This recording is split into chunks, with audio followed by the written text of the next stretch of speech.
All right. All right. Shalom. Shalom. Yeah, with the Hebrew Israelites back again with another lesson through the Spirit and power of Yahweh Hashem Yahweh Shai. Before we begin this lesson, we're going to give all honor, praise, and glory unto Yahweh, Yahweh, Bahashem, Hashem, Yahweh Yahweh Shai, Shai, Bahashem, Sham, Racha, Kodash. Kodash. All right. Double honors to the elders and the apostles who we learned from. You already know who they are. And we want to say shalom to you, Akim out there on the highways and hedges, teaching the hopeful elect and making your body a living sacrifice. Okay. The water for your diligence, obedience, and everything you do through the Spirit and power. Yahweh Hashem Yahweh Shai.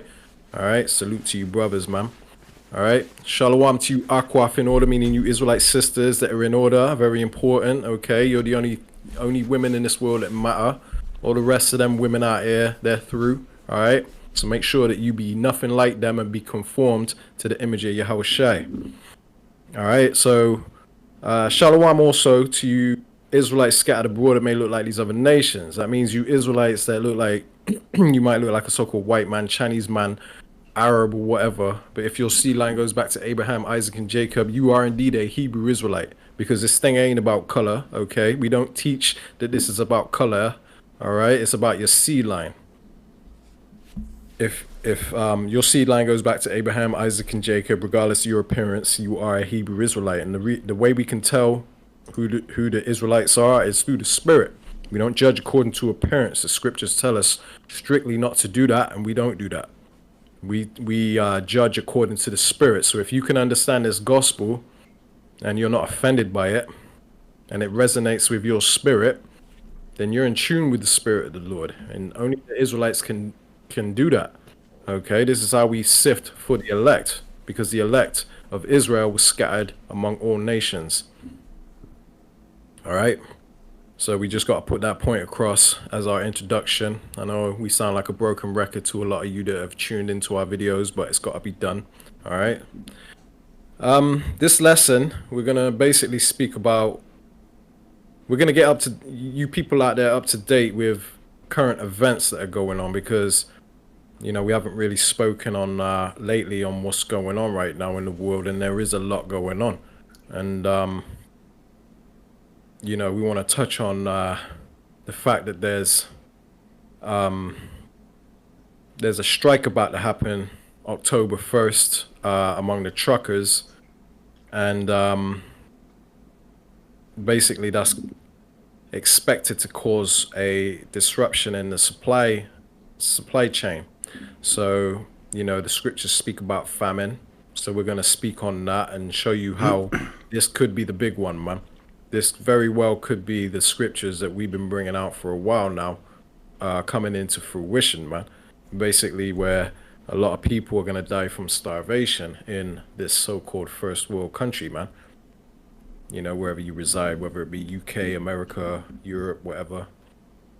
But, you know, also the war is escalating. You know, we want to speak on that. So I think first what we'll do is we're gonna go ahead and play, because we'll first tackle the topic about this shipping port incident. Okay, so what I'll do is I'll play a video so that it will make it more clear to you as to what's going on, so you understand where we're coming from when we're speaking about this. All right, and then after the video is finished, then we'll speak on it, bring out a couple precepts, and then we'll move on to the next topic, because like I said, there's a lot going on, man. You got talk of a damn asteroid coming to Earth. Why is no one talking about how Earth is supposed to get a second moon at the end of this month, and it's going to be visible all the way into the middle of November? And it's like they're just casually posting this shit left and right, and I'm lost. I need a nap. I thought seeing a second moon was gonna be normal, like we were just supposed to be like, oh, okay, great. No. What's even crazier is what this second moon is, and I don't understand how people are just like, looking the other way. Said I was lying to you? I wasn't. Earth will get a second mini moon for 2 months this year. Earth, like where we live? And then they go on to say that Earth will get a second moon for about 2 months this year when a small asteroid, just a small asteroid, begins to orbit our planet. The asteroid was discovered in August, yet they tell us now, revolving around Earth in a horseshoe shape for a month. And apparently the alert system for asteroid terrestrial impact was monitoring this alert that was actually funded by NASA. And they spotted this in South Africa. They've been tracking the asteroid's orbit for the last 21 days, and now they tell us. I don't know much about asteroids, but if it's orbiting for an entire month, like, should we, like, I know I'm gonna be looking up, but like, should we be looking up? Should we be, you know, I don't know, a little apprehensive throughout the day? Like, what the fuck does this mean? Tell me now. People saying it's Nibiru. You know, they're saying it's a damn second moon and shit. It's so crazy. There's a lot going on, but you know, hey, exciting times. Like I said, man, like we've been saying, you know what I mean? Like these prophecies are speeding up. There's a lot happening, and the whole world is gonna be full of confusion, not knowing what's going on. When us that know the truth of the Holy Bible, we have a sound mind, we're stable, we know what to expect, we know what's going on, we know ain't no damn second moon gonna come and collide with the earth and this and that, because the scriptures don't speak on that. So all these people that are left in the dark, that don't know what's going on because they don't cleave to the truth of the Bible, you know, they're gonna be losing their minds during this time because they err not knowing the truth. Anyway, before I ramble on, man, let me go ahead and play this clip real quick. Bear with me. This is bigger than the Diddy distraction. While you're looking over there, right, at Diddy, and they're doing this over here, right? I bet you didn't have no idea that the ports in America will be going on strike within 5 days if they do not come to an agreement. What does that mean? It won't just be the ports in America where all your goods are shipped through. This could happen worldwide, as they are saying the longshoremen are not happy with the deal being presented to them. Why is this important? And why are they putting all this Diddy stuff on the news and all these CEOs stepping down, knowing that the last time this happened in the 1970s, it was a 130-day strike? Do you hear me? So if you think inflation is high right now, imagine these port workers and the ports going on strike and your goods being squeezed at a time when things are already high. You don't know what's going on. Now that's important. It's not a possible strike. It's a strike. October the 1st, 45,000 ILA workers, which pretty much means the majority of the ports in our country, were shut down. Major ports. And as she said, which is the truth, the ports that shut down, that will shut down October the 1st, they bring in over half of our goods. Half of the stuff we use, buy, depend on, come through these people. I told y'all I'm an indicator of how the economy is doing because we handle the majority, half of the nation, not Mobile, not Texas, half of the nation's goods. You think the economy is in a tank now? They say one day of a strike, of these people striking, just one day, will back us up 7 days for each one day. A month, devastating. And this is looking over a month. Because the things that they are stuck on, automation, the port trying to get rid of manual labor, you know, so they don't have to pay the workers. The union is fighting to keep the workers, right? See, the union and the port are not, they're two separate entities. The port is the business. They don't have their own employees. Their employees are union workers that are contracted in to work the ships.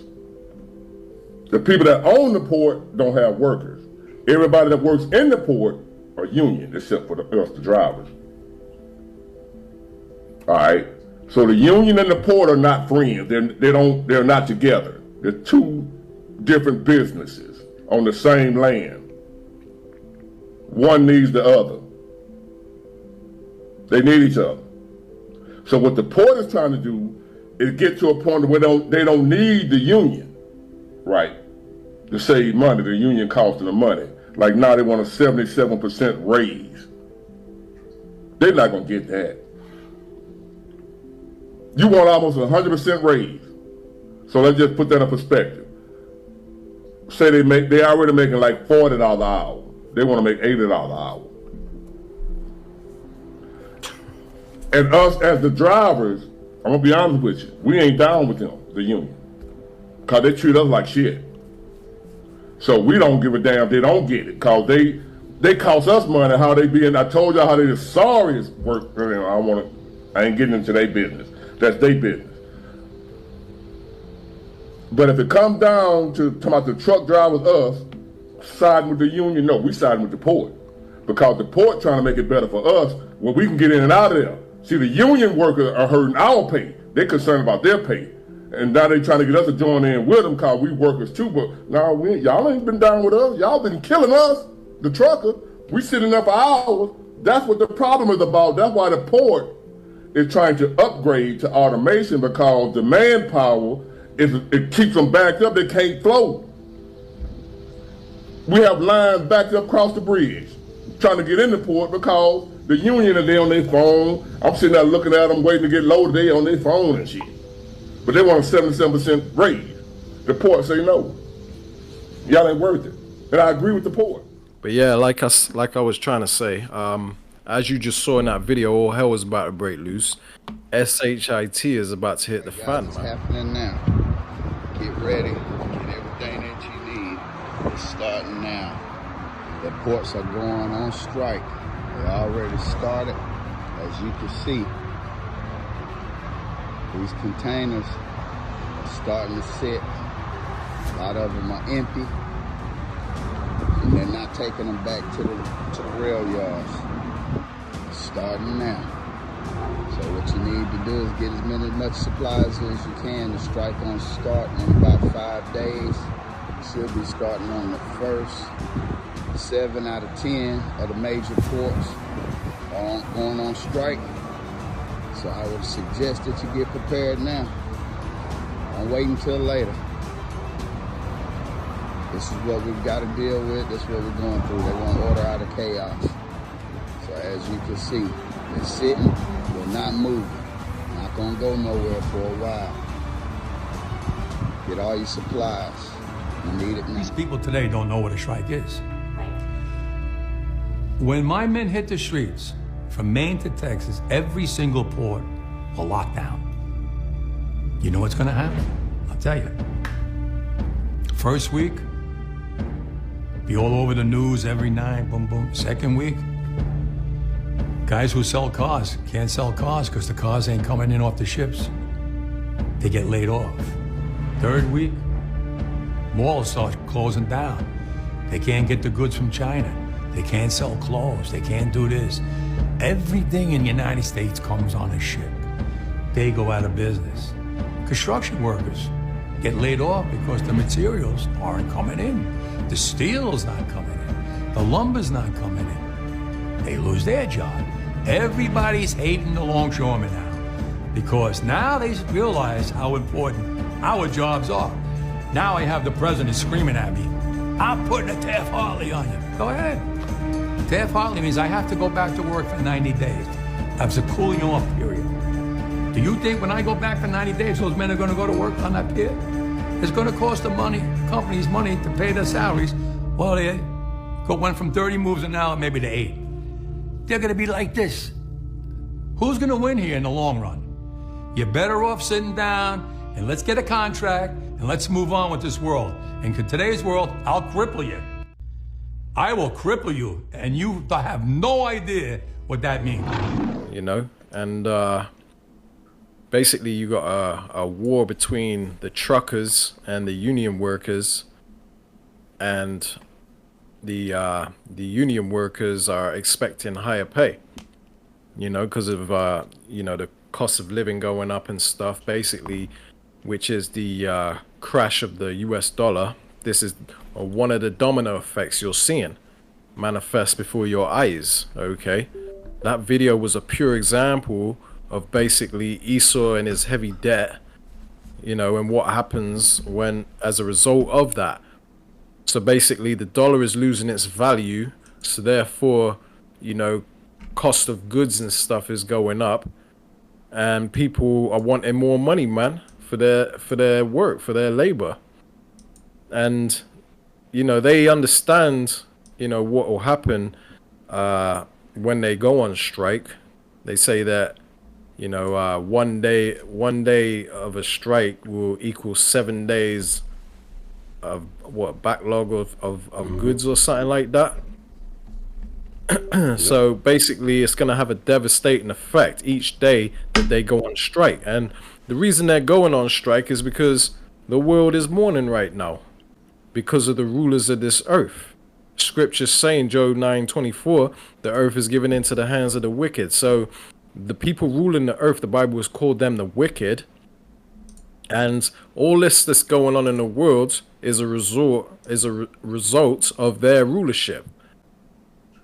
But yet, the accuser of the brethren, Esau the devil, is basically trying to point fingers at the Haitians eating cats and dogs and all this other little stuff, the Diddy the diddler and all that.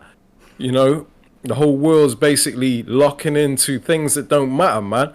Got them distracted talking about, you know, things that aren't going to directly affect your life, such as things like this. You know, the ports and all that, man, the port crisis. Those are things that matter, but people are looking elsewhere because that's what they put in your face.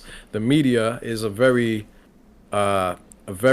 powerful weapon against the minds of the people, man, because obviously Esau was blessed with a sword, and that's part of his sword. He weaponizes everything against you. Information, that's part of his weapon. So basically, he's got you distracted, thinking that other people are the problem. You know, oh, these little looters or these migrants, these little migrant gangs and this and that. When really that ain't nothing compared to what's really going on. Esau is losing his kingdom, man. Okay? And we've been saying that this is what's happening and what is going to happen and intensify. We've been saying this for the longest, man. This is what's really matters. This is what's serious. Esau's on his way out. His whole kingdom, his whole system, and anybody down with it is going down with him. You understand? So, you know, let's bust out a precept or two. Proverbs 29:2. When the righteous are in authority, the people rejoice. Is the world rejoicing right now? Hell no. You got people, these union workers are going on strike because of low pay. You know, they're not being paid what they think they're worth. So this is a small example of the world mourning, man, because the righteous are not in authority. If the righteous were in authority, which are the Israelites, the elect of Israel, you so-called blacks, Latinos, and Native Americans who have a foot on your neck right now, kept in the ghettos and the slums and the poorest communities of the earth right now. If you was in authority, the world would rejoice. It says, when the righteous are in authority, the people rejoice. Right now, they're not rejoicing, man. They're protesting. They're going on strike. Everyone's on social media complaining about the cost of living and this and that. All the wickedness going on in the world, the music industry, all of that, man. Spraying the skies, poisoning our water. There's just so much. You can't even keep up with it. There's so much going on. But it says, but when the wicked beareth rule, the people mourn, and that's the people ruling right now. Like I said earlier, Job 9:24 says that the earth is given into the hands of the wicked. So the nation of Edom, which is the so-called white man, you know, every nation has a biblical nationality. You won't hear white man, black man, Chinese man. You won't hear that in the Bible, man. Everyone has a biblical nationality, and nationality does matter. It is biblical. Everyone is different. We're not all the same, as people like to say. That's proverbs of men. You know, that's the wisdom of this world. But it says, when the wicked beareth rule, the people mourn. So that's what's going on right now. The whole world is mourning because of these damn devils in rulership, man. The biggest terrorists on the planet. Look what they're doing in Israel right now. Bombing Lebanon.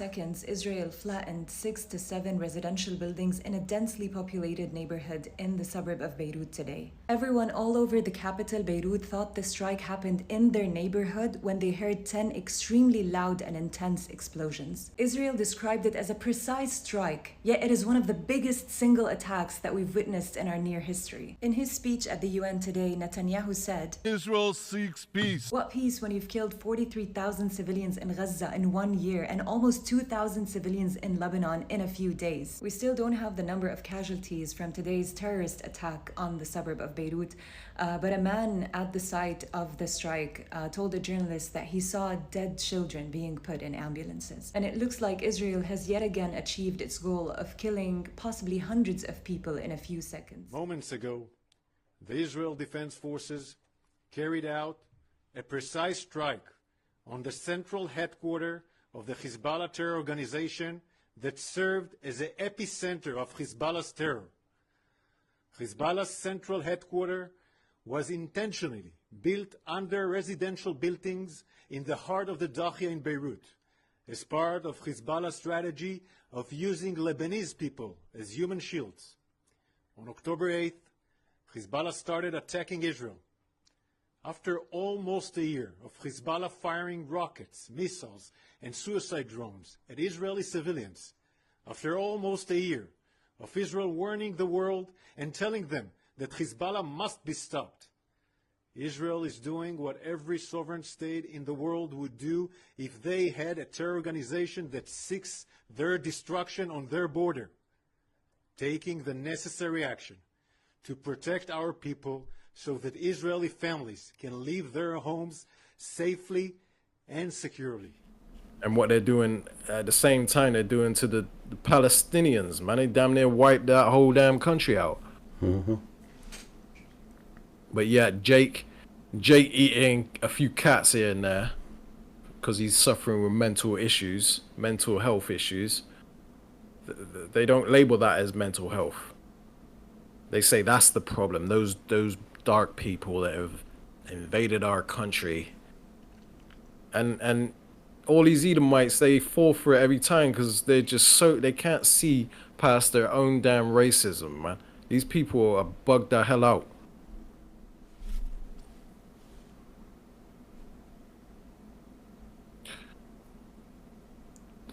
All right, I just want to bring this precept out real quick. This is Jeremiah chapter 6 and verse 10. It says, "To whom shall I speak and give warning?" Right? Because this is what we're doing as watchmen of the Lord, right? In these end times. We're basically keeping up with current events, getting nosediving and diving headfirst into these conflicts and things that are going on in the world right now. You know, some people like to block their ears and say, I'm not letting it steal my joy. You know, these bugged out Christians thinking that I ain't gonna let it take away from my peace. I've heard it all, man. These people are crazy. All right, if you ain't getting involved, you're not a man of the Lord. It says, "To whom shall I speak?" Right? And the Lord is speaking through his prophets, through his men, through the ones that are teaching on the highways and hedges, man. "To whom shall I speak and give warning?" Right? It says, "They that they may hear." It says, "Behold, their ear is uncircumcised, and they cannot hearken." And that's 2/3 of our people, man. They don't give a damn about what's really going on or what really matters. You know, they're too involved in the Diddy the pervert, man. You know, like, who the hell cares about Diddy and what the hell he's up to? Who the care? What's that got to do with end time prophecy? What's that got to? How's that affect your life? And what can you do to do anything about what Diddy and other people like him are doing, man? That goes on like crazy in this world behind the scenes, but they want to put that in your face as a distraction. And it's also the accuser of the brethren trying to put our people as the face of the problem in this world. That's what it's about. So it says, "Behold, the word of Yahweh is unto them a reproach, they have no delight in it. So when we're bringing out this gospel, these people, they don't want nothing to do with it, man. They think that Bible is a book of fairy tales. Man wrote that book. They scoff and talk all kind of crap. And they actually believe that, you know, we're not the men of the Lord, that we're not sent, that we're just a bunch of angry niggas with Bibles that are using this as a way to just get back at the white man or whatever, man. The so-called white man. It ain't even, this ain't of our own works. We're in the end times. The Lord has sent prophets like he always does. Who the hell do you think those prophets are, man? You think it's them gutter rats in Israel right now that are committing genocide on a daily basis?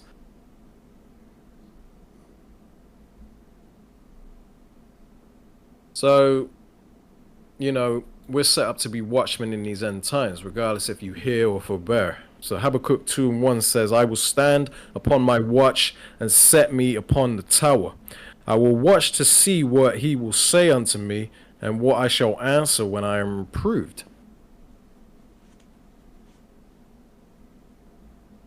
All right. So we're watchmen. That's the point of that precept. And it says, and Yahweh answered me and said, write the vision and make it plain upon tables, right? Talking about the Bible. It says that he may run that readeth it. So the Bible is here for those that are able to understand it, to basically, you know, get themselves ready to prepare, man, to be protected, basically. To cleave to the Lord, who is our only protector in these end times, basically. To know the right way to salvation. Because Christianity ain't got the answers. So it says, and Yahweh answered me and said, write the vision and make it plain upon tables. So this is what we do when we bring out these videos. We back up what we're saying with articles or memes and news clips and anything that can go toward opening your eyes and making it very clear for you to understand. For instance, the MOTB, Mark of the Beast, right?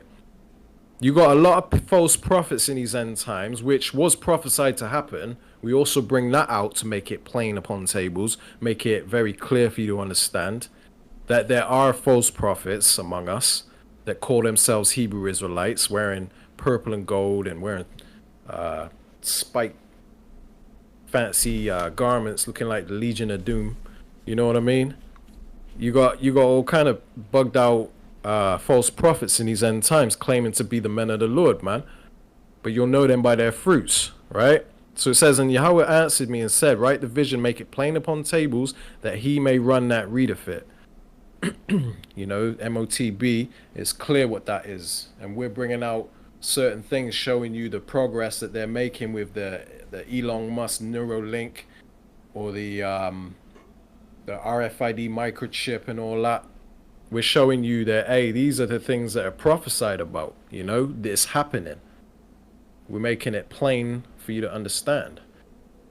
And it says, and this is the point right here, Habakkuk 2:3, for the vision is yet for an appointed time, but at the end it shall speak and not lie. So the prophecies, the vision is the prophecies. So the things that we're speaking about, famine, you know, the mark of the beast, the World War III, we've been speaking about these things for a long time, but now you're seeing it happen right before your eyes. And we're bringing out articles showing you that this is what we've been talking about. It's happening. You can't deny that the Bible ain't real. You can't say the Bible ain't real. We're making it plain upon tables, just as these precepts are saying, man. So it says, but at the end it shall speak and not lie. Right? It's dead obvious. It says, though it tarry, wait for it, right? Because we've been prophesying about this for a while. It says, because it will surely come, it will not tarry. So these things will come to pass no matter how crazy it sounds. When we speak about certain things like, what is it? Spaceships are coming to deliver the elect around the world, you know? That sounds like craziness, and even to this day, people might think that sounds crazy, but that's how we're getting delivered. They do exist, they are real, and they are the vehicles of the Lord. That's what the angels fly around in. you know, and I'm just using that as an example, you know, because that is part of the vision, part of the prophecies that will surely come to pass, as this scripture says, man, and it won't tarry. I believe that's it. Yeah, I ain't reading no more of that. We're good.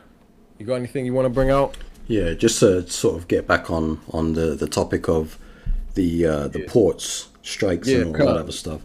You know, again, you know, these are signs of the times. You know, in the scriptures, it sort of clearly explains and shows you that these are the times that we're coming into. You know, as my brother rightly so pointed out in the book of Habakkuk, you know, although we've been telling you that these things are going to come, yeah, it's taken a long time.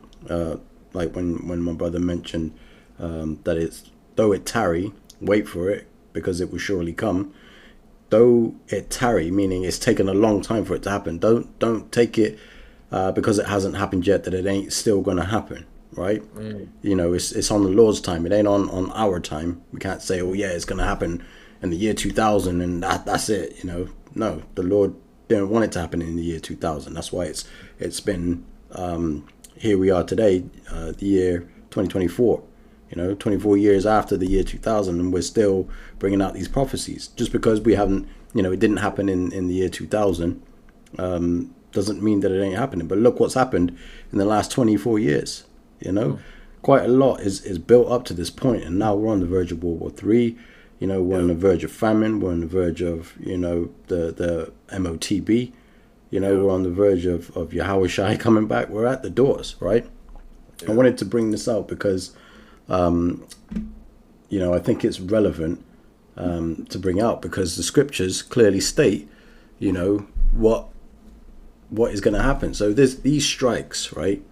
You know, the brother in that video that we were watching to begin with, he was going into the fact that, you know, it's going to be the biggest strike that this place has had in years, right? And, you know, like so many things can come off that, right? And one of the things being, you know, famines, right? So when you look at the scriptures, right? This is the book of 2nd Ezra, chapter 6, verse 22. It says, and suddenly shall the sown places appear unsown. The full storehouses shall suddenly be found empty. I mean, you know, it was only recently that I had heard about the fact that there was about to be a strike on the 1st of October. I had no idea that this thing was coming up until obviously it blew up on social media, right? And, you know, that to me would be suddenly because, you know, October 1st, if they stop shipping, you know, supplies to the grocery stores, the shelves are going to be empty, right? Now, what makes it so beautiful about the scriptures, I came across this clip, right? It's just a short clip, right? That I came across on Twitter or X. But I'm going to share my screen and I'm going to show you what I mean. So let me just quickly share a video for you. Right? So this is a clip that I came across on X. And although this isn't anything to do with like, you know, the famines or anything like this, but this is happened in Beverly Hills, California. And this is a bunch of teenagers that bum rushed a shop, basically like 7-Eleven. But let me play this clip for you, Salakia.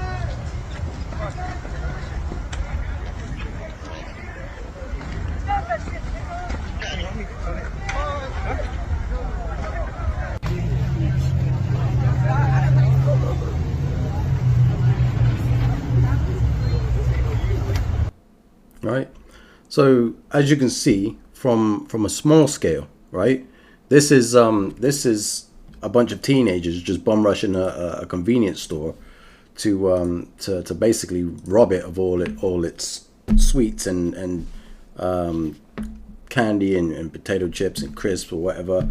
You know what I mean? This is on a small scale. Now imagine, right, when the full storehouses are found empty, right, and there's no food anywhere, there's no, you know what I mean, no supplies in the store. That a situation like that, you can see how volatile that can be. This is in a time where they have food and you know, groceries in an abundance, you know, so to speak. Although it's expensive, in an abundance, they have this, right? Now, from that small little scale, you can see how an empty store shelf would turn into something extremely violent. You know, people that have no food, people that are starving, people that are hungry. You know what I mean? And this is the times that we're coming into, and it says, you know, and suddenly shall the sown places appear unsown, right?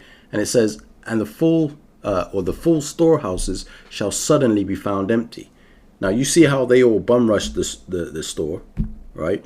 Now imagine the storehouses are empty. These people like this are still going to need to eat. So what do you think they're going to do? They're going to search out the vulnerable, the weak of society, and they're going to go after them. You know, people storing up food and all this other stuff. You're going to see like the times, like, you know, descending further and further into chaos. You know, these are all signs and part of the prophecies that we've been warning you about, right? So this is why we do these lessons and we show you these clips, because, you know, through the Spirit, we can see these things happening and how they would escalate. And you can even judge that for yourself. You can see that, you know, how easy the situation can turn volatile, you know? But I wanted to bring that out because, again, it goes into the fact that, you know, we're getting closer and closer to the famines, right? And, you know, this port strike can be a catalyst for that. You know how that's going to affect the economy. You know, you don't know how that's going to affect, you know, everything in general. You know what I mean? Like, you got this war that's about to kick off, and obviously, Lord willing, we'll get in a bit more into that shortly. But, you know, you got this war about to kick off. So, you know, oil prices, gas prices are going to go through the roof. The economy is about to take a big, massive hit. And it's to the point now, can the economy sustain another hit like that? You know, another big hit where, you know, everything's gone up and nobody can afford anything. You know, it's only a matter of time before, you know, something as small as a port strike can, you know, it's like a dominoes, you know, the domino effect. Everything starts, you know, one domino falls and then the rest start collapsing. Just like the banks, when the banks, what was it? Silicon Valley Bank went under, and then shortly after all the other banks started collapsing. You know, we're on a thin thread. You know what I mean? Yeah, there's a lot happening. You know, it's lines up with the title of this lesson. You know, there's a lot going on. You know, and you know, we can't sleep like others do, man. We gotta be on our watch. We gotta be sober. We gotta be vigilant, man. We gotta understand the times we're living in. You know, this ain't the time to be, like we've been saying time and time again. This ain't the time to be trying to start a business or trying to build a house or something. You know, you're in the wrong spirit if that's your mindset. You know, but yeah, man. You know, you got the election coming up, and that's gonna cause civil war. There's, you know, and that's another thing that's gonna cause chaos. The chaos is coming regardless, because that's what the elites want, and they're stirring society in that direction because they're gonna bring the order through the chaos, man. They're gonna round people up, put them in prisons. They expect a lot of people to kill each other over, you know, when there's no food in the stores. It's gonna be violence in the street, so a lot of people are gonna die from bloodshed and starvation, just as the scriptures state. Okay. And then, you know, they're gonna come with the order, which is the microchip. Okay, they're gonna put the MOTB in your body, and you're all gonna be tracked, controlled. You know, money is a control system. It's a debt slave system. It's a Ponzi scheme, to where, you know, you're basically working 2-3 jobs just to stay above float. But hey, this MOTB, mark of the beast, what they're getting ready to implement on society, That's the way they're stirring this. That's the direction they're stirring society. And when it happens, because it is part of the vision, it is for an appointed time, and it is their end game, their order out of chaos, order ab KO. When that happens, then you ain't got no little lemonade stand. You ain't got no yard sales. You ain't got no loaning money to people. You ain't got no no little side hustles. You know what I mean? That's strict control over your life, man. That's slavery 2.0. You think you're a slave now to this debt system, to this beast system? You ain't seen nothing yet, man. This is gonna be slavery on crack. And you got a lot of false prophets out there that ain't taking it serious, and they're not warning their congregation, and they're not telling them the correct prophecies. They're not giving them the correct breakdown, and great punishments coming toward them, man. Mm-hmm. You know? I got a precept on that, actually. Let me bring that out real quick. Right. So this is Jeremiah 6. I read this earlier, but I'm going to read it again because there's more meat on this. Right? It says, to whom, Jeremiah 6:10, to whom shall I speak and give warning? They that may hear. Or that they may hear. It says, behold, their ear is uncircumcised and they cannot hearken. Talking about 2/3 of our people, right? They don't care about what's really going on. They don't care about Yahweh Hashem Yahushai and the truth. They don't care about the word of the Lord coming through the prophets. It says, behold, the word of Yahweh is unto them as a reproach. Unto them a reproach. They have no delight in it. So it says, therefore I am full of the fury of Yahweh. I am weary with holding in.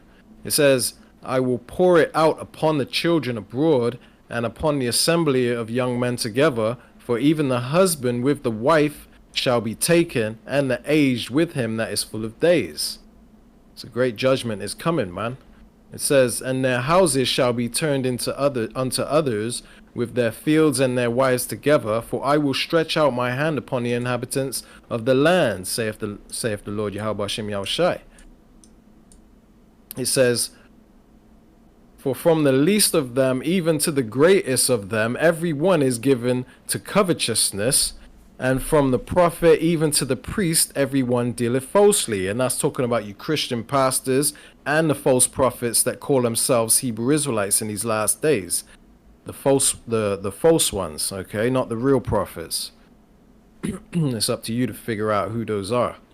So they're given to covetousness, you know, they're still down with the ways of this world, still talking about building and making money and about the vainglory and things that don't matter, man.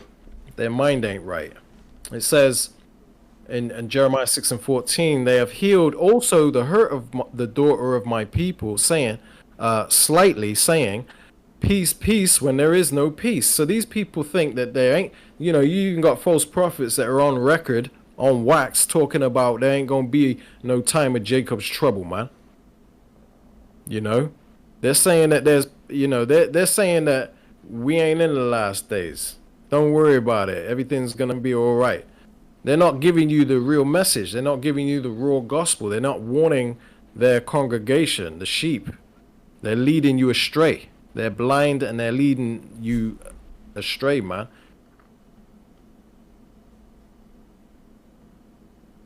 It says, were they ashamed when they had committed abomination? Nay, they were not at all ashamed, neither could they blush.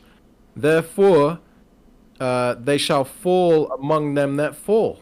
So basically, when we're telling you the right way to walk in this life, to get on the good side of the Lord, Yahweh Hashem Yahushai, we're telling you not to use his name in vain by calling him Jesus. We're telling you to we're telling you the correct breakdowns, and the MOTB is coming, right? But what does it say here? Were they ashamed when they had committed abomination? You know, eating shrimp, crab, lobster? No, nay. They were not at all ashamed. It says, neither could they blush. Therefore, they shall fall among them that fall. So the ones that are getting judged, they're going to be among them. They're going to be partakers in the plagues that weren't originally meant for them. Well, it's meant for 2/3, but they weren't meant to be a part of the 2/3. But hey, this is what they wanted to be, man. Although it ain't really in their control, it is the will of the Lord that they are part of the 2/3. But you know, the Lord don't doesn't want anyone to really perish, but it's just the way it is, man. And 2/3 are not going to listen. And that's just the way it has to be. It says, at the time that I visit them, they shall be cast down, saith Yahweh. And that's coming soon during Jacob's trouble. So if this is the big one, October 1st, right before the election, coincidentally, okay, then you can expect between now and November 5th, which I believe is the date of the election, you can expect a lot of things to happen because they're in a state of desperation, man. Desperation. So it says in Jeremiah 6:16, thus saith Yahweh, stand ye in the ways and see, and ask for the old paths, where is the good way, and walk therein, and ye shall find rest for your souls. But you know, these people out here, they don't understand that we're the ones that are giving the word of the Lord. We're showing you the old paths. You know, we're telling you that you got to grow your beard, you got to eat, you can't eat unclean foods. You know, these are the old paths. We're telling you, and they say, no, that's the Old Testament. That's what they like to lean upon so that they can have an excuse to do wickedness, man. That was the Old Testament. That's the old God. You know, they don't really understand what they're talking about. But this is telling you, seek the old path. Let me read it again. Thus says Yahweh, stand ye in the ways and see, and ask for the old paths. Where is the good way? And walk therein, right? And ye shall find rest for your souls. And you're going to need rest for your souls in the days we're coming into. A lot of you don't take things serious until it's right there on your doorstep. And by that time, it's going to be too late, man. It says, but they said, we will not walk therein. So this is what 2/3 of our people, which are prophesied to be destroyed, are saying.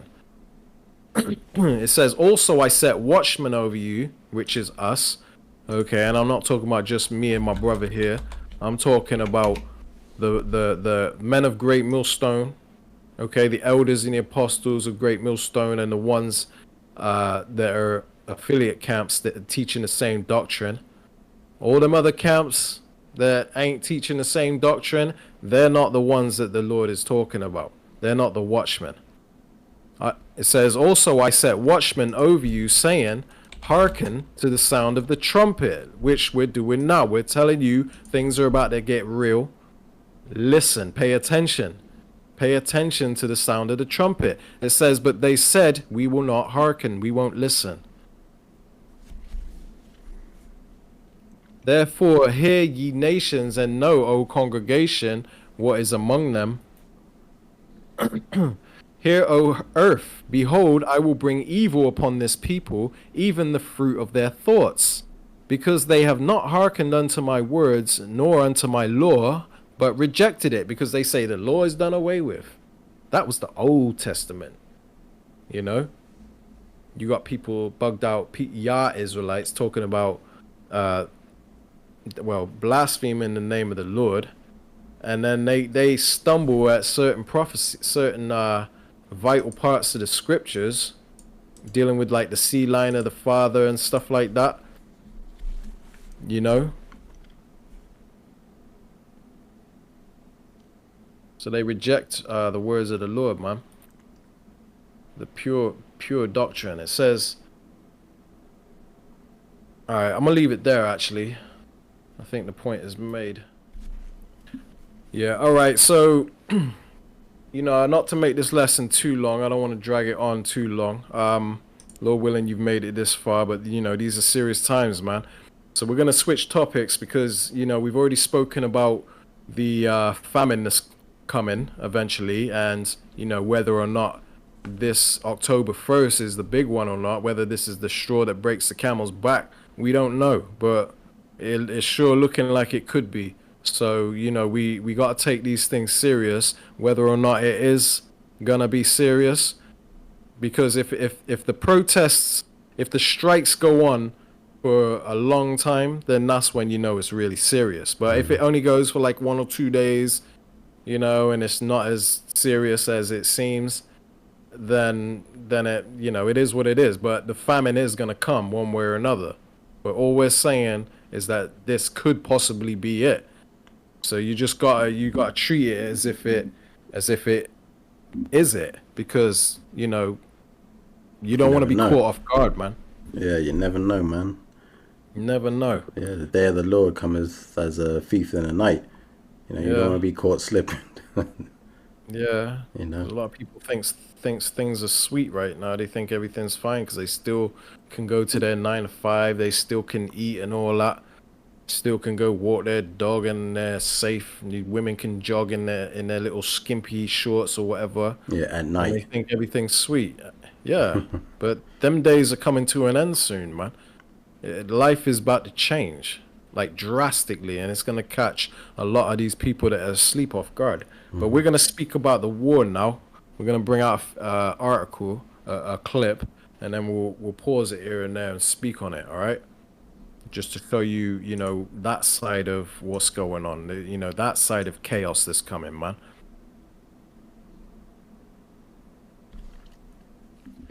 All right, so what we're about to play is a clip basically showing you the conflict going on in the Levant region in the Middle East, so-called Middle East.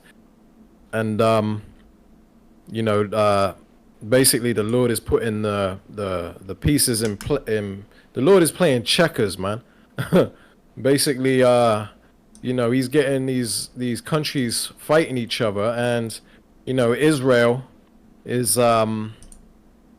committing genocide or terrorism against Lebanon now, okay? And the whole world's starting to look at them sideways, man. Ladies and gentlemen, order.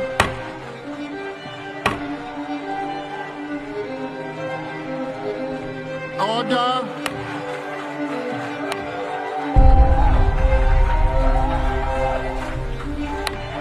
Order, please.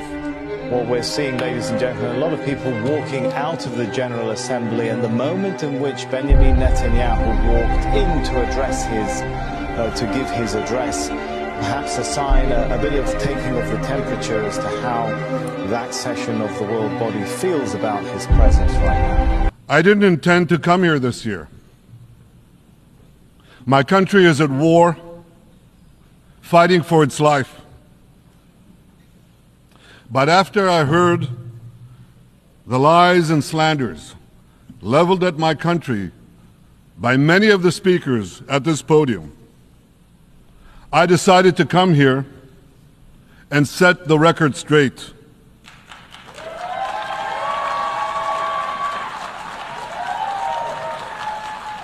I decided to come here to speak for my people, to speak for my country, to speak for the truth. And here's the truth. Israel seeks peace. Israel yearns for peace. Israel has made peace and will make peace again. You know, we'll pause this as it goes along and speak on it, bring out a few precepts, and Lord willing, you edify. So check this video out.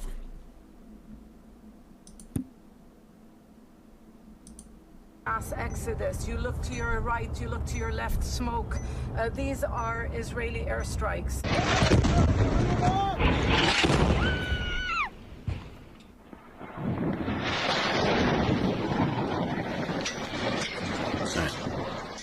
Israel has launched a barrage of airstrikes across Lebanon, and they've killed more than 490 people and hurt more than 1,000 others. This was the deadliest day of conflict in Lebanon since 2006. Fearing an outbreak of a larger regional conflict, the Pentagon says it will send additional U.S. troops to the Middle East. Israel says its warplanes struck 1,300 Hezbollah targets, attacking what it says are caches of weapons, including rockets and drones.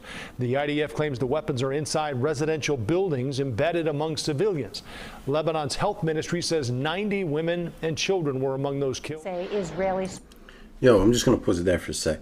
But man, you got to laugh at the excuses that you know these Israelis use. It's like every time they bomb what looks like a residential area, they always proclaim it's like a Hamas stronghold or something like that. And you know, you heard it there. You know, however many women and children were killed. Like, They just bomb indiscriminately. I just want to quickly get a scripture.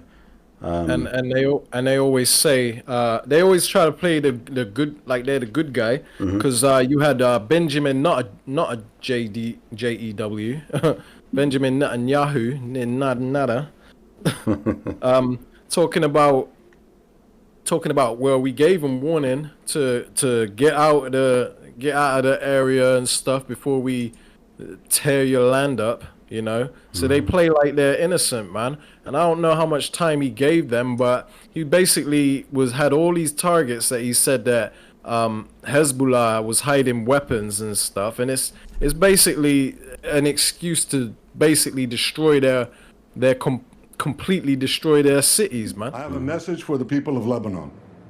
Israel's war is not with you. It's with Hezbollah.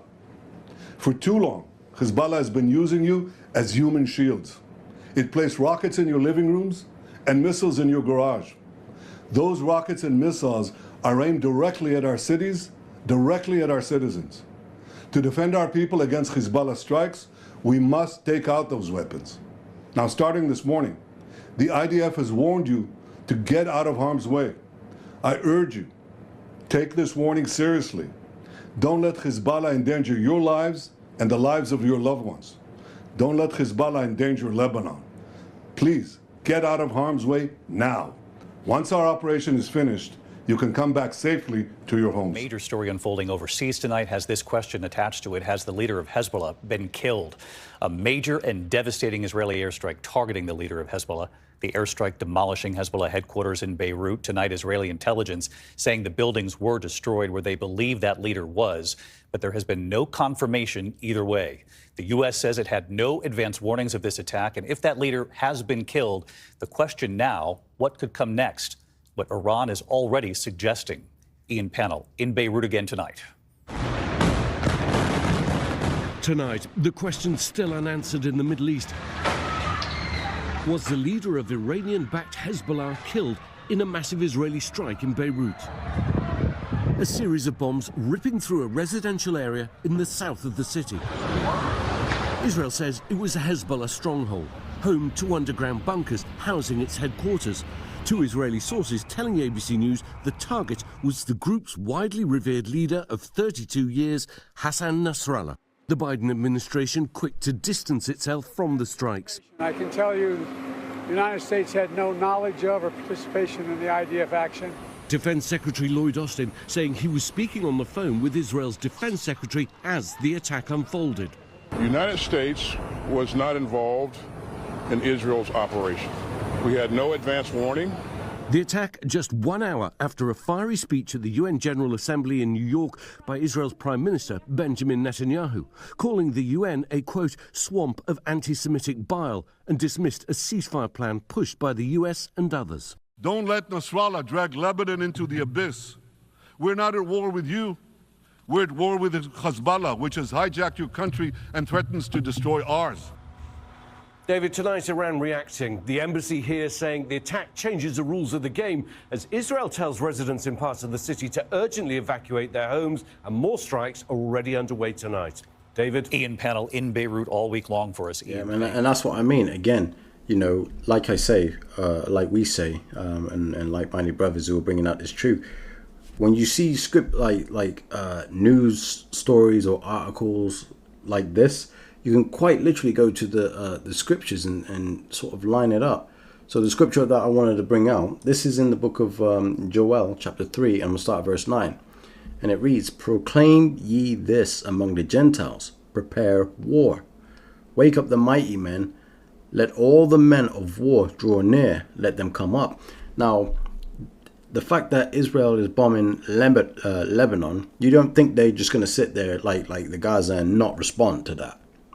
There's obviously plans in the work where they potentially will strike back, and the Israelis are going to, face being bombed. Obviously, they got the Iron Dome, which the Iron Dome is a missile system that shoots down any missiles or incoming objects into the nation of Israel. This is one of the craziest maneuvering missile videos I've ever seen. Extremely high G. Going backwards. intercepting the target.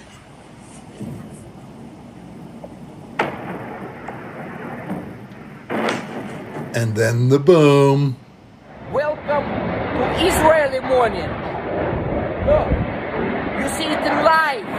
You have to understand. Kids, women, people, civilian dying over here every day. Every day. This is live images.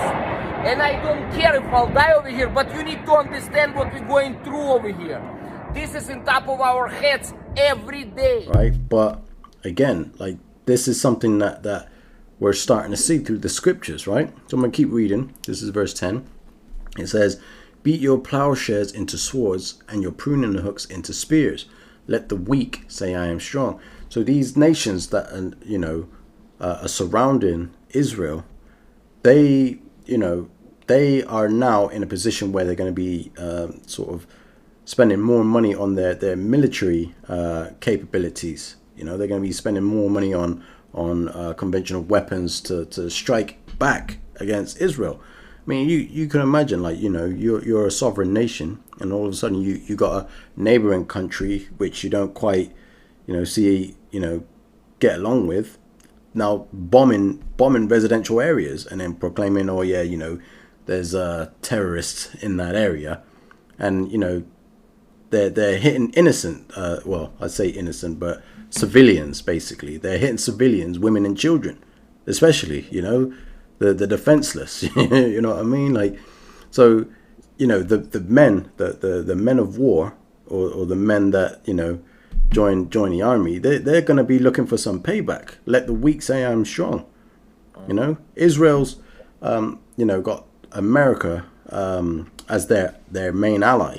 Now these nations like Lebanon, they're going to be fighting against America essentially, because once Israel starts getting cornered and beat, America's going to step in, and that's again you start to see that the prophecies coming to pass. You know what I mean? Yep. Verse 11 says, "Assemble yourselves and come, all ye heathen, and gather yourselves together round about, thither, cause thy mighty ones come down, O Yahweh." It says, "Let the heathen be wakened, and come up to the valley of Jehoshaphat, or Yahweh Shaphat, for there will I sit to judge all the heathen round about." Now, this is what we're talking about, that Levant region. Keep your eyes on the Levant region, because once it starts getting hot, it's just going to keep boiling over, man. Like you see, you've got, what is it? Israel was bombing Gaza, and now it's bombing Lebanon. Iran's probably going to step in. Yemen's probably going to step in. Turkey may even throw a punch or two, maybe. Who knows? Turkey looking to join the BRICS nation anyway, and get away from NATO. I'm going to keep reading, because I think the point is, I think, I'll just read this last scripture and just leave it there. It says, "Put ye in the," this is verse 13, "Put ye in the sickle, for the harvest is ripe. Come get you down, for the press is full. The fats overflow, for their wickedness is great." So again, this is the time where the great harvest is coming. I think we've brought this scripture out in other videos that we've done, and it's getting to that point now where it's about to be judgment time for all the heathen. They're all about to be judged, right, because of the wickedness that they portray in the world. My brother brought out the scripture, Job 9:24. The earth is given into the hand of the wicked. The wicked are these Edomites, this Edomite structure. And who is the grandson of Esau Edom? You got the Amalekites, the people of Israel. Yep. This is who it's referring to. And all the heathen, they're all about to be judged, and they're being brought to that region. So Israel, fighting a front from the Gaza, they're fighting a front from Lebanon. Soon Iran might get involved, Yemen might get involved. If all those countries are ganging up on Israel, do you think America's going to stand by and allow that to happen? You know, you heard in the report that Gaza, or no, Israel is looking to get boots on the ground in Lebanon, right? You know, who's to say that America won't get boots on the ground over there? Then it really starts to heat up, because now Russia's going to get involved. You know what I mean? And then China, you know, it's just going to keep spiraling out of control until obviously that day. Then and this is what we're saying. It's in the scriptures. We're bringing it out in the scriptures and showing you that this is coming. Yeah, I got a scripture. Yeah, come on. Because you know, Israel is going to drag everyone into this war, man. And it's not going to end well for Israel. So this is Jeremiah 50 and verse 45. You got it up, yeah?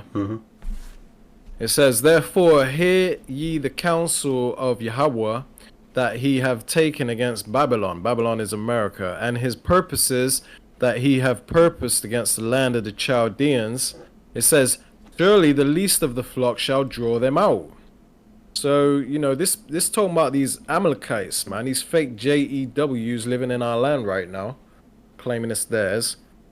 You know, they're basically starting a whole bunch of shit, man, in different countries, you know. The whole world is pissed off at them because of what they're doing in Palestine.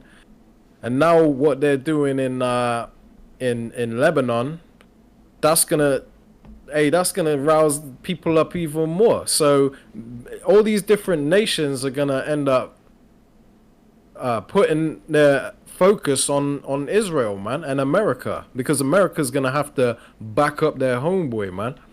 It says, "Surely the least of the flock shall draw them out.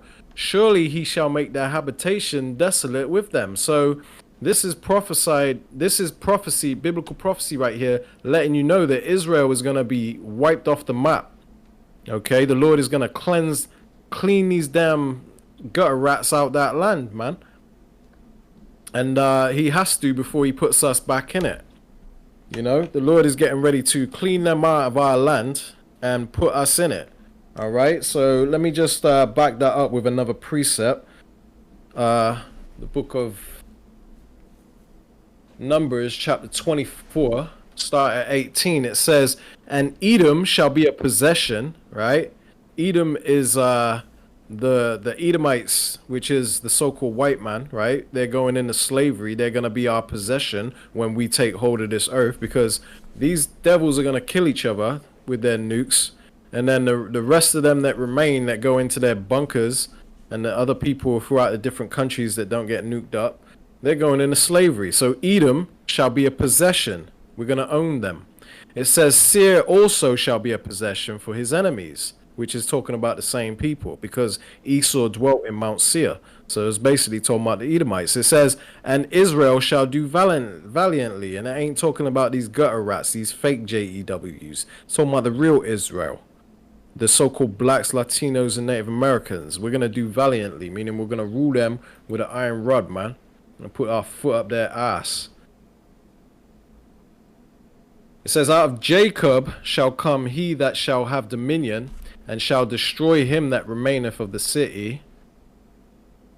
And when he looked on Amalek," these fake JEWs in that land that are committing genocide right now, Netanyahu and all them, "and when he looked on Amalek, he took up his parable and said, Amalek was the first of the nations, but his latter end shall be that he perish forever."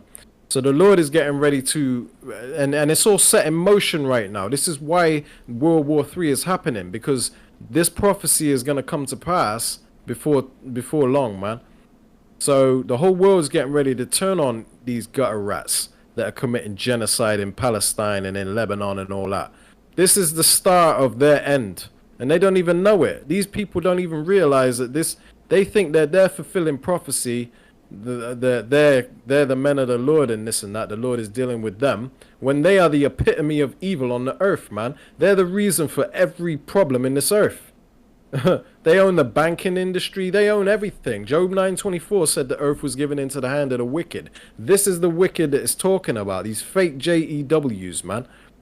And I have to spell it because if I said the word, they will cancel me, showing you how much power these people have because they own everything. The earth's given to them. So his latter end is that he's going to perish forever, right? Let me see if there's any more meat on that. I think that's it, though. Yeah. Right? Now, I just want to bring out another a quick precept to back that up. Job 20 and 5. It says, or let me start at 4. It says in Job 20 and 4, knowest thou not this of old, since man was placed upon earth, that the triumphing of the wicked is short, right? The wicked, these gutter rats in our land right now committing genocide all over the earth. It says that because it seems like they're triumphing. These people have damn near wiped out the Palestinians. They're killing loads of them they're killing loads of the people in Lebanon. You know what I mean? They're damn near wiping them out. So it looks like they're winning. You know, they had the pager attack, the terrorist attack they committed with the pagers. Yeah, So, I don't even think they've well, actually, I think they have air superiority over Lebanon as well. That's why they're dropping bombs and they're not being like sort of blown out the sky. You know what I mean? Yeah. So it looks like they're triumphant. Yeah, like they're winning. Yeah, like they're winning. So it says that the triumphing of the wicked is short. So they're only triumphing for a short time. You know, it says, and the joy of the hypocrite, but for a moment. It says, though his excellency mount up to the heavens, and his head reach unto the clouds. Right? They're all on their high horse, thinking that hey, nobody can stop us. You know what I mean? They think they're the best shit. army in the world. We got the Iron Dome. We got the backing of America. We got we got state-of-the-art weapons. It's all here in the scriptures. We're reading it. It says, yet shall he perish forever like his own dung. A precept to what I just brought out, man, because these people are going into extinction. The Lord is going to get rid of them like the turd they are, man. Like he's going to perish forever like his own dung. It says, they which have seen him shall say, where is he? And this is the outcome of these gutter rats that are committing genocide, man. This is the happy ending. This is the gospel. This is the good news. Okay, this is what Christianity is scared to bring out, because for one, they don't understand it, and for two, when we bring it out, they say we're reading this out of context. Yeah, we'll see in the near future. We're going to see who's right, who had the truth. So in the end, it says, yet he shall perish forever like his own dung. They which have seen him shall say, where is he? Because he's going to be out of here, man. Yeah, there's more meat on that. Job 20 and 8. He shall fly away as a dream, and shall not be found. Yeah, he shall be chased away as a vision of the night. You know? And it's a beautiful ending, man, because these people are getting ready to be chased out of the earth, man. Just like we ran them off to the caves.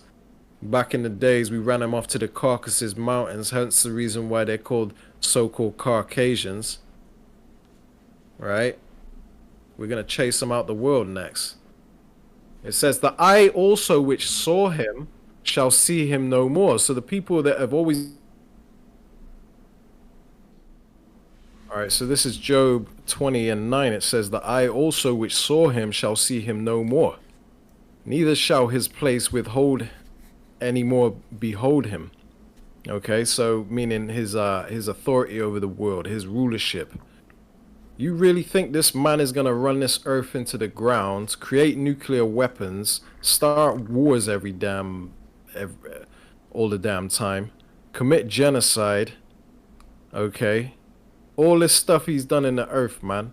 Make everybody miserable working 2-3 jobs and still can't make ends meet. You really think he's going to get away with that and ride off into the sunset? You think he's gonna fulfill his NWO agenda and get away with it? Come on, man. If there is a Most High, which we all know it is, well, us in the congregation of the living know that there is. You know, if there is a Most High, you think he ain't gonna intervene and step in? You think he's gonna let this man get away with this? Crazy, man. Divine intervention is going to happen. The Lord is going to step in. There is a happy ending, and this is what we're getting ready to see, man. But a lot of people are blind, too blind to see it. So let's just play the rest of that video. Yeah. And then we'll wrap it up, man, because this has gone on quite long.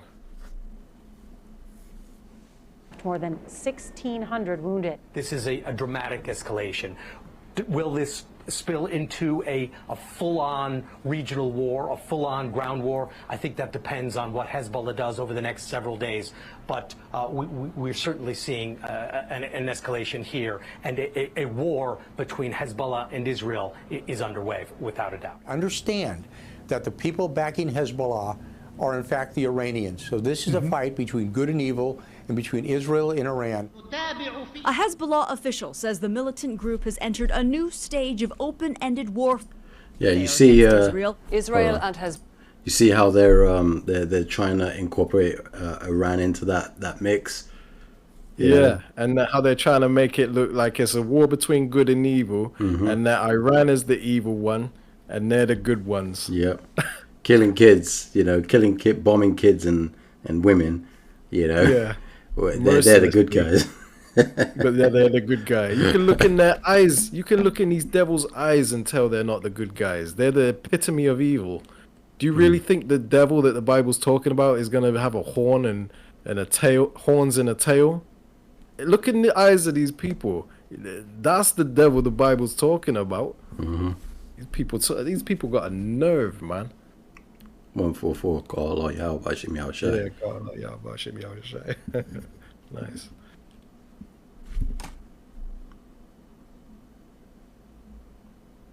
Hezbollah are old enemies. Tonight they're in a new war, and the people of Lebanon are caught in the middle. The strikes came in waves, one after another. You can see smoke billowing into the air from multiple blasts. The Israeli military warning residents to immediately evacuate homes and other buildings where they say Hezbollah weapons are located. Israel accuses Hezbollah of storing weaponry in neighborhoods and deliberately endangering civilians. Now, starting this morning, the IDF has warned you to get out of harm's way.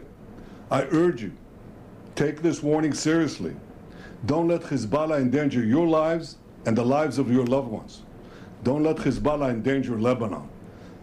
This is what I was saying earlier. Like that's the excuse they use every time they bomb innocent.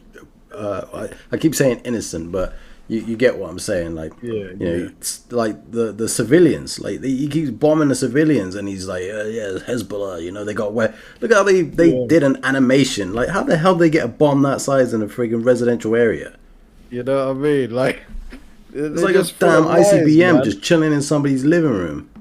Esau is nothing but a filthy ass liar. That's all they know how to do. They don't rule this world in honesty and transparency. It's all in lies and deception. Look in this guy's eyes, man. Can you trust a man like that? Look at this devil. That's the devil that the Bible's talking about. Ain't some fictional character with red horns and a tail. You know what I mean? This is what the Bible's talking about, but it's only for the wise to consider, man. These people are evil as hell. Please, get out of harm's way now. Southern Lebanon awoke to this. It looks like all-out war. A special state of emergency has just been declared in Israel after days of intense fighting. This follows an Israeli strike in southern Beirut Friday, which killed a top Hezbollah commander. You see that bomb?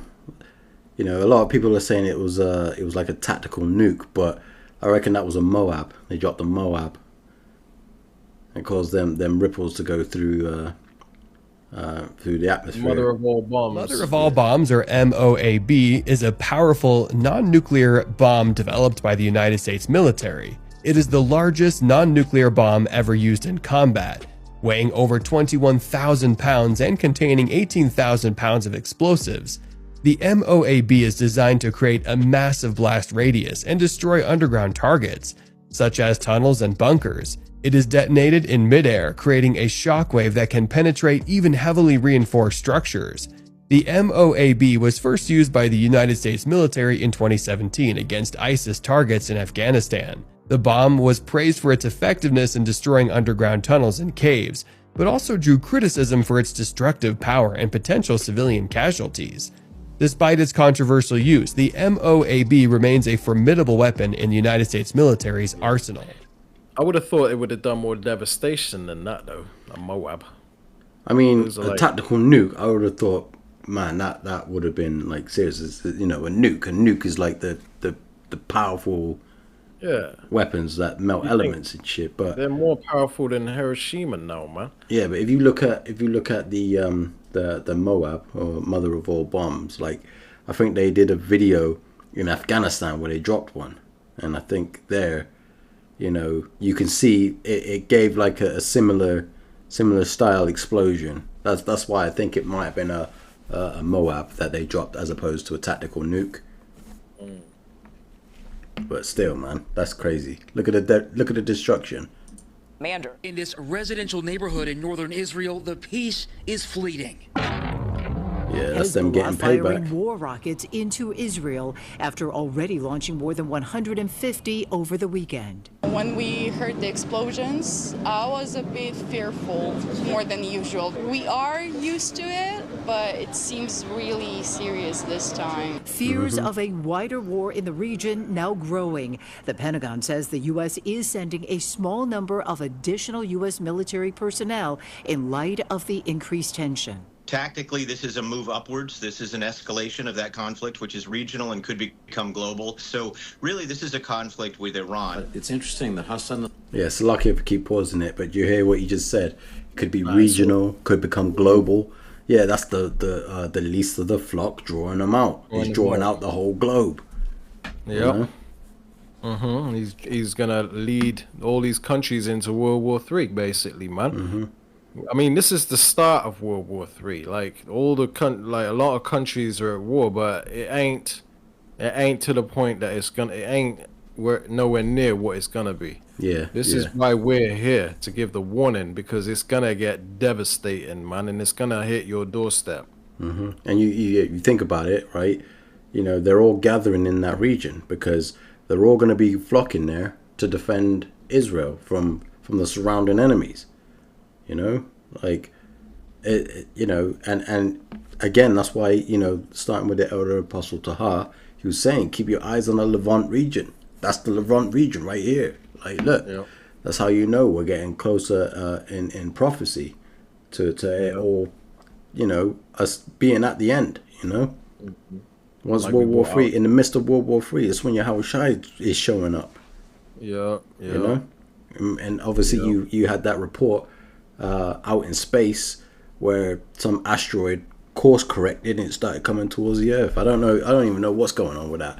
And then you know, signs in the heavens. Yeah, signs in the heavens, exactly that. It's like that video you posted where that girl was just sat there, you know, chilling with her friends, and all of a sudden the sky lit up green and that big comet like flew right over her head. You know what I mean? Yeah. Like, that's how the day of the Lord's gonna sneak up on these people. Exactly. Yeah, you man. know.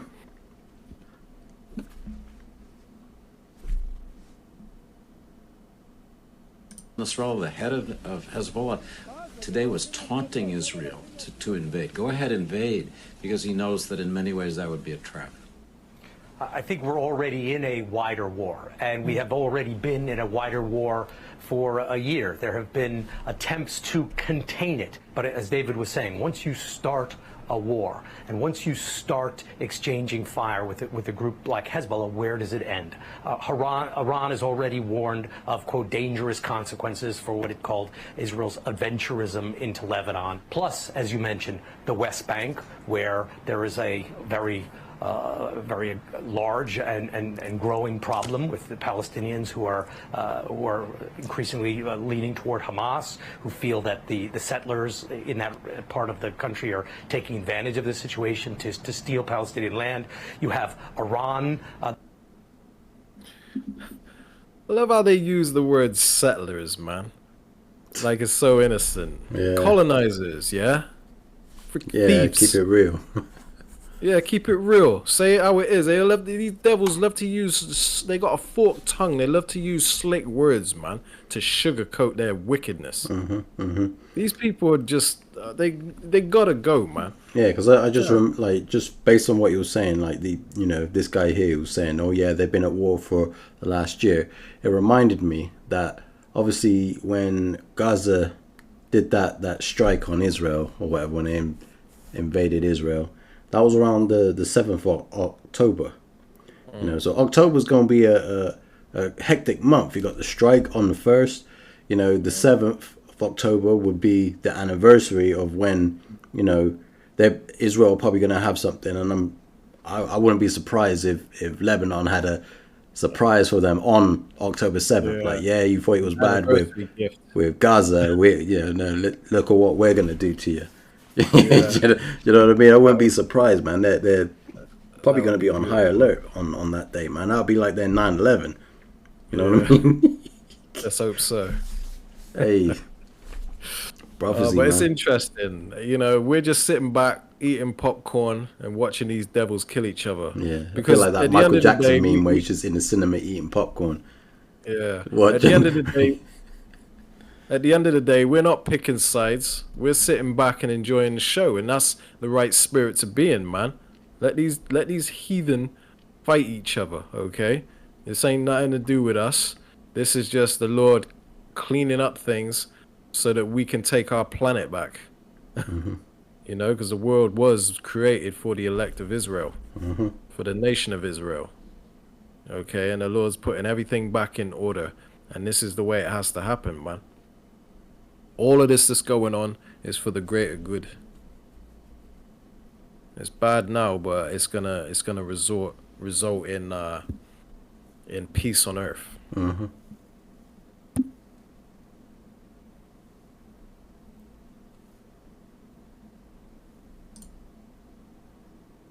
That is escalate very quickly into many fronts.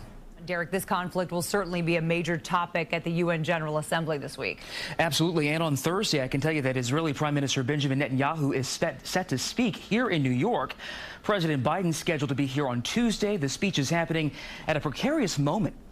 Israel's Army Chief of Staff says it's targeting combat infrastructure that Hezbollah has been building for the past 20 years and preparing for the next phases. But the big question is, those next phases will include a ground invasion. Nora? There are many questions tonight. Chris Livesay, thank you very much. Man, that's going to be crazy, man. Yeah. Hey, it's getting interesting.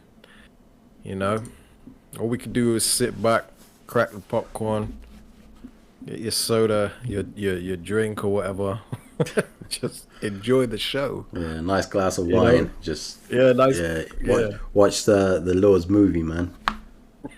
No, this is the best bit. Hey, check this scene out here. This is the best bit we're coming into now. Yeah, because you never know what can happen, man. Like every day we wake up is something new. It's beautiful times we're living in. The Lord is sticking the knife in slow. But just understand this: you have to be prepared for the times that we're about to witness. Like, because it's all good and well. We're sitting here, making these videos and sort of, saying, look, that's their business. Leave it to them. But eventually, it's going to go global, and everybody's going to get drawn in. It'll be the hour of temptation before we know it. And we're all going to be tried. Yeah, because the thing is, Esau's losing his power over the earth, right? This is the reality of the situation. And he's like, you damn monkeys ain't going to sit there and just, act a fool, listen to rap music, twerk, and you ain't getting involved. You know what I mean? You ain't going to sit there and just do what you want while we're here doing all the work and getting killed on the battlefield. So Esau's like, we're gonna make you feel the pressure too. And basically, it's the devil coming down on us, having great wrath, because he knows he has a short time, pursuant to Revelations chapter 12 and verse 12, King James Version. You can check that out, but the scriptures say that he's coming down on us having great wrath. So you best believe he's gonna bring chaos to where we're all feeling the crunch, man. Cause he's going through hell right now, you know. Let me bring out one more quick precept, actually. Speaking on that.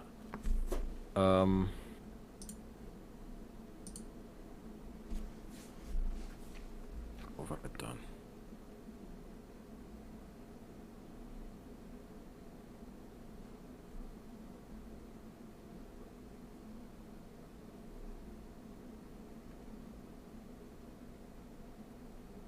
This is Job 20 and 22. It says, in the fullness of his sufficiency, he shall be in straits.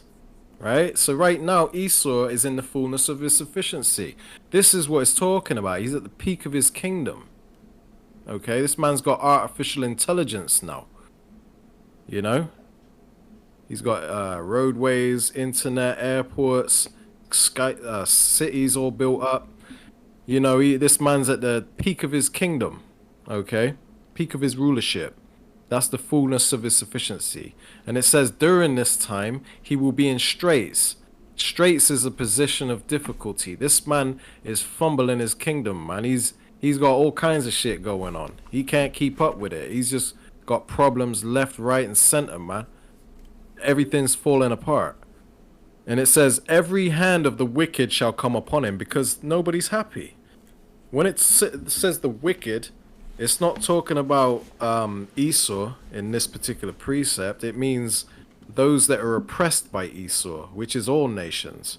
So everybody, basically the laborer, the taxpayer, the people that are catching hell in this world, man, they're all going to come upon these devils because they realize that they're nothing but a bunch of genocidal lion-ass maniacs. So every hand of the wicked is coming upon him, man. So I'll read on a little bit and then we'll close it out. It says, Job 20 and 23, when he is about to fill his belly, right? Basically fulfill his NWO agenda where he puts a microchip in your body. Okay. It says, the Lord shall cast the fury of his wrath upon him and shall rain it upon him while he's eating. And that's these nukes, these ICBM nuclear missiles. Basically, when he's about to fulfill his New World Order agenda, which is about to happen at any moment during the midst of all this conflict, the Lord is getting ready to rain them nukes upon him, man, while he's eating, while he's fulfilling his NWO agenda, man. When it looks like he's about to win, basically. It says, he shall flee from the iron weapon, and the bow of steel shall strike him through. That's them nukes. It says it is drawn and cometh out of the body. Yeah, the glittering sword cometh out of his gall, right? The glittering sword is another word for the nukes, because that's what it appears like when it's going in the sky. It's like a glittering sword with the flames coming out the back. Like a sparkler or whatever, a glittering sword. So it says, the glittering sword cometh out of his gall. That's them missile silos. And it says, terrors are upon him. So this devil is shitting himself. All right. All darkness shall be hid in his secret places. A fire not blown, which is, you know, the fusion reaction, I think, where they split the atoms and stuff, and that's what causes the radiation and from the heat from the nukes. That's the fire not blown. So it says the fire not blown shall consume him. It says it shall go ill with him that is left in his tabernacle. These people that ain't got no bunkers, man. Might as well read this last precept here. It says the heaven shall reveal his iniquity. You know, and that's the satellites in the internet through YouTube. You know, we're bringing out his wickedness on the internet, you know. And also the heavens is talking about the elect, you know, the ones that are in the know, the prophecies, the prophets, the watchmen. We're revealing the crimes of this devil, showing you that he is the devil, proving with scripture and through his track record that he's the devil. So it says, the heavens shall reveal his iniquity, and the earth shall rise up against him. So, you know, the every hand of the wicked shall come upon him, basically. Just like I just read, You know, the earth is rising up against him. Not only that, but the land itself, the animals hate this devil. Everyone realizes that this man has got to go. His spirit ain't right. You know, he's not in tune with nature. I'll leave it there. I ain't gonna beat a dead horse, man. You got anything you want to say before we close out? No, I think the point's been made. Yeah. Yeah, it's just you know, keep your eyes on the Levant region and just be prepared for you know, the hour of temptation, which is fastly approaching us, right? Just be, you know, ready to just put your trust, your faith in the Lord, and know that the Lord is going, you know, is going to help us out in those situations. Scriptures say, you know, the Lord never put anything on your shoulders that you are unable to bear. You know, you gotta keep that in mind. You know, whatever you're going through, you know, just know the Lord ain't putting, you know, something on your shoulders that you can't handle. Everybody's trial is gonna be different, but you just gotta endure. You know, we're almost there. We're almost out of here. That's right. Yeah, man. You know, because it's our only hope. The things that are coming to this earth is gonna be devastating, and we're gonna need the Lord's protection. We can't. There's no way we can survive what's coming to this earth by our own means, man. We need the Lord. We need divine intervention, okay? And the prophets are telling you what you got to do to find the Lord. You got to call on the correct name.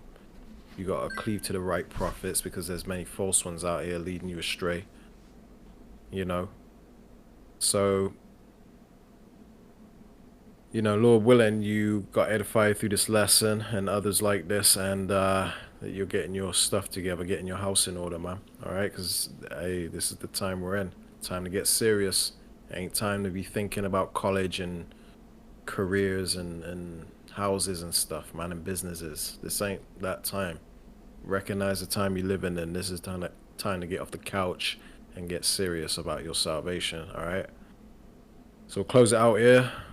All right, Lord willing, you've been edified through this lesson. We're going to give all honor, praise, and glory unto Yahweh, Bahashem, Yahushai, Bahashem, Ruach Kodash.